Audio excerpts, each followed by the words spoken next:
Hey guys, it is Mark Coe for Thursday, 9th of November. Wanted to take a look at something kind of cool we're doing in my room nowadays in the shorter term. And it's something I've used for a while, but we just started applying it for kind of the folks that are more active traders. So let me point out something that was kind of neat today. So we're still using the levels, but I've thrown up this timing indicator, which is pretty great. And so what I'm doing now is using the combination of both the level as well as the timing. So I just want to point out one really nice trade here in pound dollar. Again, this was intraday stuff.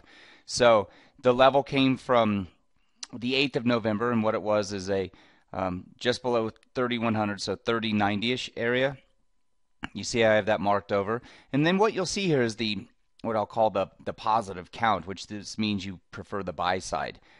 That's what it's doing. So I just used a pullback in here, and this was early U.S. hours.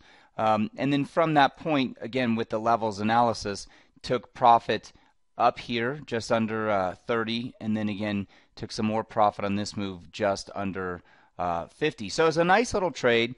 It was probably, at best, averaging the two positions closer to 30, 35 ticks, something like that. But it was a nice little no stress trade. Had another one in crude oil, which I will show you here. Crude oil gave a nice little long signal. Same setup, which was long signal, bottom edge longs, and decent rotation, not massive, but again, it caught the bottom edge of that spot. And so you'll see the same thing. So this is crude oil. And so that was right here. Again, it was early U.S. session, but it was the same edge, and it was being played yesterday. Dollar yen got one, but dollar yen's was kind of counter to the day's momentum. You'll see how it played out. It actually played fairly nicely, and dollar yen played out well. You'll get to see this live next week. If anybody wants to join us, we're doing the open house session again next week. So you'll get to see this live. But again, here's dollar yen from the bottom edge level, and I used this as a buy zone today on the FX report.